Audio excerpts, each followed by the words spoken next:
Hello everyone, welcome to my YouTube channel EduHub #LearnPlex. Today we are going to discuss an important topic and the topic is graphical representation of motion. आज हम motion के तीनों equation v equal to u plus a t, s equal to u t plus half a t square, v square minus u square equal to a s, तीनों का derivation देखेंगे। Derivation के पहले graph के बारे में बात करते हैं। तो जो आज आपका ग्राफ है वो ग्राफ का नाम है वीटी ग्राफ। वीटी ग्राफ का मतलब velocity time graph. Velocity time graph में जो इसकी एक्स एक्सिस है वो टाइम को रिप्रेजेंट कर रहा है, जो इसका वाई एक्सिस है वो वेलोसिटी को रिप्रेजेंट कर रहा है। इसका मतलब ये हुआ कि एक्स एक्सिस टाइम को रिप्रेजेंट किया, वाई एक्सिस वेलोसिटी को रिप्रेजेंट किया, तो ग्राफ का नाम हो गया velocity time graph. Velocity time graph में अगर हम कभी भी किसी भी स्ट्रेट लाइन को रिप्रेजेंट करते हुए देखते हैं या कभी भी हम ग्राफ में स्ट्रेट लाइन का रिप्रेजेंटेशन देखते हैं तो उससे हमको ये पता चलता है कि वेलोसिटी टाइम ग्राफ में स्ट्रेट लाइन होने का मतलब ये कि वो कांस्टेंट एक्सीलरेशन को शो कर रहा है। ये कैसे एक्सीलरेशन को शो कर रहा है? Constant acceleration. इसका मतलब ये जो ग्राफ है, इस ग्राफ से हमको एक कांस्टेंट एक्सीलरेशन का रिप्रेजेंटेशन मिला। अब बात करते हैं आपकी इक्वेशन ऑफ मोशन की। तो हमारे पास तीन इक्वेशन ऑफ मोशन है। v is equal to u plus a t. इस ग्राफ में ये जो v है ये फाइनल वेलोसिटी, u आपका इनिशियल वेलोसिटी, a आपका एक्सीलरेशन और t आपका टाइम। तो इस इक्वेशन ऑफ मोशन का नाम क्या हुआ? Velocity time relationship. यानी जो आपका पहला इक्वेशन हुआ उस इक्वेशन का नाम क्या हुआ? Velocity time relationship. दूसरा इक्वेशन है आपका s equal to u t plus half a t square. यहाँ पे यस क्या है? यस आपका डिस्टेंस है। u क्या है आपका? u आपका इनिशियल वेलोसिटी, t आपका क्या है? टाइम, a क्या है आपका? एक्सीलरेशन। क्योंकि यहाँ पे हम पोजीशन यानी डिस्टेंस या डिस्प्लेसमेंट की बात करते हैं और टाइम का रिलेशनशिप पढ़ते हैं, तो जो इक्वेशन ऑफ मोशन है उसका नाम क्या हो जाएगा? Position time. पहले वाली ग्राफ में हमने वेलोसिटी और टाइम को रिलेट किया था, इस वजह से इस इक्वेशन का नाम क्या हुआ? Velocity time relationship. दूसरी वाले इक्वेशन में हमने पोजीशन और टाइम को रिलेट किया, इस वजह से इस इक्वेशन का नाम क्या हो गया? Position time relationship. और तीसरे वाले में v आपकी फाइनल वेलोसिटी, u आपका इनिशियल वेलोसिटी, a आपका एक्सीलरेशन, यस आपका पोजीशन। तो यहाँ पे आपकी वेलोसिटी भी है और पोजीशन भी है, इस वजह से इस इक्वेशन का नाम क्या हो जाएगा? Velocity position relationship. अब हम तीनों इक्वेशन को अलग अलग डिराइव करते हैं। Let's derive. देखिए आपका जो इक्वेशन का डेरिवेशन है वो आप करना है v equal to u plus a t, यानी वेलोसिटी टाइम को ग्राफ से करना है। तो हम वेलोसिटी टाइम ग्राफ ड्रॉ कर लेंगे और यहाँ से एक ऑब्जेक्ट लेंगे और ऑब्जेक्ट की स्टार्टिंग कहाँ से करेंगे? u से। u का मतलब इनिशियल वेलोसिटी, और ये एक स्ट्रेट लाइन में मूव करता है। स्ट्रेट लाइन में मूव करने का मतलब वो एक कांस्टेंट एक्सीलरेशन को अचीव करता है और वो v तक आता है। मैंने इसका नेमिंग कर दिया a, इसका नेमिंग कर दिया b और इसको मैंने नीचे से ज्वाइन कर दिया। क्योंकि ये टाइम है तो ये जो टाइम एक्सिस है ये टाइम को रिप्रेजेंट करेगा, तो मैंने इसको एज्यूम किया t और मैंने इसको ज्वाइन कर दिया। इसका नेमिंग कर दिया a b c d और ये आपका हो गया e। देखिए जो वेलोसिटी टाइम ग्राफ का स्लोप होता है, स्लोप पता करने के लिए हम यहाँ का एंगल निकालेंगे थीटा।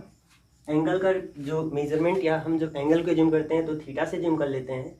और वेलोसिटी टाइम का जो स्लोप होता है, और स्लोप को हम tan से पता कर सकते हैं, और tan का फॉर्मूला होता है perpendicular upon base. tan theta equal to perpendicular upon base. यहाँ पे जो स्लोप है, मैंने बताया था कि जो वेलोसिटी टाइम होता है, वेलोसिटी टाइम ग्राफ का जो स्लोप होता है वो एक्सीलरेशन को रिप्रेजेंट कर रहा है। इसका मतलब जहाँ पे स्लोप है वहाँ पे हम क्या रख सकते हैं? a रख सकते हैं, यानी a equal to perpendicular upon base. तो यहाँ पे जो आपका परपेंडिकुलर है, परपेंडिकुलर का मतलब जो हाइट, तो थीटा के सामने वाली हाइट यानी हमारे पास जो आपकी हाइट है वो कौन सी है? BC। और ये जो आपका बेस है, बेस आपका क्या है? आपका AC। अब BC की वैल्यू पता करते हैं। तो BC की वैल्यू पता करने के लिए अगर मैंने BD में से CD को सब्ट्रैक्ट कर दिया, क्योंकि पूरा VD है, अगर BD में से मैंने CD को सब्ट्रैक्ट किया तो हमारे पास क्या बचेगा? BC। तो BD की लेंथ कितनी दी गई है? B, और AC की लेंथ कितनी दी गई है U, यानी V में से मैं अगर U को सब्ट्रैक्ट कर दूं, B में से अगर मैं U को सब्ट्रैक्ट कर दूं तो किसकी लेंथ आ जाएगी BC की। तो जहाँ पे BC लिखा है वहाँ पे मैं क्या लिख सकता हूँ V माइनस U, और जहाँ पे AC है, AC का मतलब AC और AD की लेंथ इक्वल होगी, तो जो आपकी AD होगी वही AC होगी, तो AC की जगह मैं क्या लिख सकता हूँ T, तो V minus you upon T आ गया। अब इसको मैं इधर ट्रांसफर कर दूंगा तो ये हो जाएगा आपका AT equal to V minus u, तो V is equal to u इधर आएगा तो पॉजिटिव हो जाएगा, तो U प्लस आपका आ गया AT। ये हुआ आपका पहला इक्वेशन। जो दूसरा ग्राफ है आपका, जो दूसरा आपका इक्वेशन प्रूव करना है, उस इक्वेशन का नाम है पोजीशन टाइम। यहाँ पे S equal to u t plus half AT square का डेरिवेशन करना है। देखिए S का मतलब होता है डिस्टेंस। अगर हम ग्राफ में डिस्टेंस की बात करते हैं तो ग्राफ में अगर मैं इस ग्राफ की एरिया निकाल लूँ तो हमें डिस्टेंस मिल जाएगा। मतलब ग्राफ की अगर हमने एरिया निकाल लिया तो हमें क्या मिल जाएगा डिस्टेंस मिल जाएगा। तो चलिए इसकी एरिया निकालते हैं। यानी अगर हमने इस पूरे ग्राफ का एरिया निकाल लिया तो हमारे पास क्या आ जाएगा डिस्टेंस, यानी हमको निकालनी है एरिया। तो देखिए आपको ये एक ट्रेपीजियम दिख रहा है, यानी इस ट्रेपीजियम की एरिया आपको निकालनी है। तो ट्रेपीजियम की एरिया निकालने के लिए क्या कर सकते हैं आप area of triangle plus area of rectangle. देखिए ये है आपका ट्रायंगल और ये है आपका रेक्टेंगल। अगर दोनों की एरिया निकाल लिया जाए और दोनों की एरिया आपस में ऐड कर दिया जाए, दोनों की एरिया निकाल के अगर आपस में क्या कर दिया जाए ऐड, तो इसका हमें क्या मिल जाएगा डिस्टेंस। तो मैंने अभी बताया था कि जो एरिया होता है वो डिस्टेंस, यानी एरिया से हम डिस्टेंस पता कर सकते हैं। तो जहाँ पे एरिया लिखा हुआ है, क्योंकि पूरे की एरिया की बात की गई है, तो जो पूरे की एरिया होगी उसको मैं क्या लिख दूंगा s equal to area of triangle. तो ट्रायंगल की एरिया का फॉर्मूला होता है 1/2 बेस इंटू हाइट, प्लस ये रेक्टेंगल है तो इसकी एरिया क्या हो जाएगी लेंथ इंटू ब्रेथ।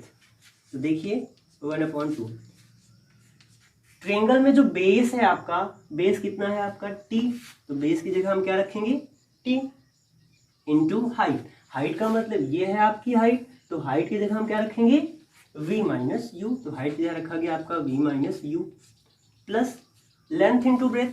लेंथ की बात करते हैं तो लेंथ है आपका, ये है आपकी लेंथ और ये है आपका ब्रेथ, ये है लेंथ और ये है ब्रेथ। इसका मतलब ये जो आपकी है ये आपकी क्या हो जाएगी यू यानी आपका हो गया ब्रेथ, और टी क्या होगी आपकी लेंथ, यानी लेंथ की जगह यू इंटू ब्रेथ की जगह क्या रख सकते हैं T.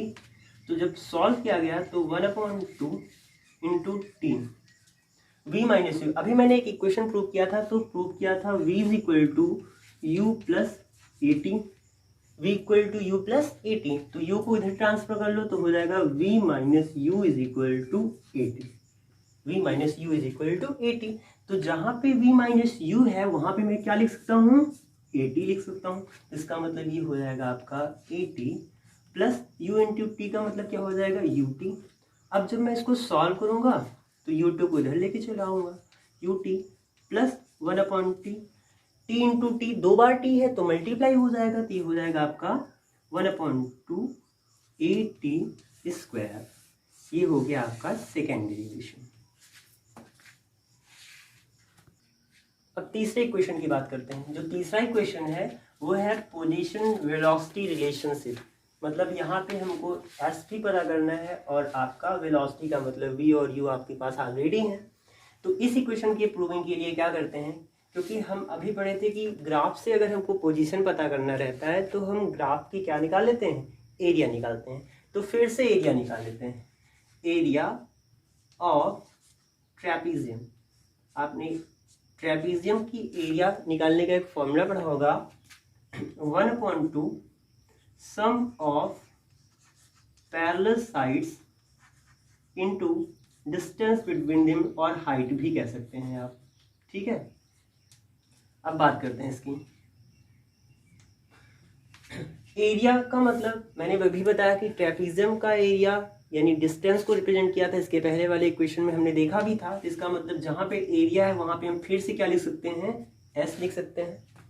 1/2 sum of parallel sides, यानी इस ट्रेपीजियम में आपको दो साइड्स पैरेलल दिख रही होंगी, ये है आपका एक साइड और ये है आपकी दूसरी साइड। इसका मतलब ये दो साइड आपस में क्या है, पैरेलल। यानी पैरेलल का मतलब ये हुआ कि एक साइड हुई u और दूसरी साइड हुई आपकी v। तो सम ऑफ कर दिया मैंने, दोनों को ऐड कर दिया, u plus v into distance या हाइट। तो इनके बीच की जो डिस्टेंस है, इनके बीच की दोनों साइड्स के बीच की डिस्टेंस कितना है, तो इन दोनों साइड के बीच की डिस्टेंस आपकी क्या है, t। तो हमने यहाँ पे क्या रख दिया, t रख दिया।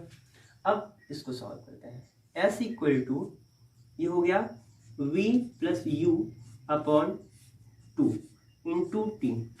टी की हम वैल्यू निकालेंगे इक्वेशन फर्स्ट से। तो इक्वेशन फर्स्ट क्या था आपका, v equal to u plus a t, v minus u equal to क्या हो गया आपका ए टी।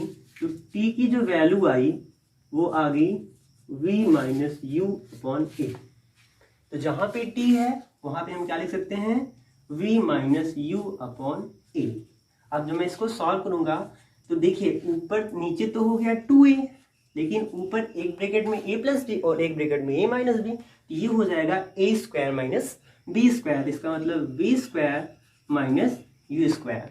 और नीचे क्या है आपका 2a को इधर ट्रांसफर कर दो तो इक्वेशन आपका हो जाएगा v square minus u square equal to 2as, या v square is equal to u square plus 2as।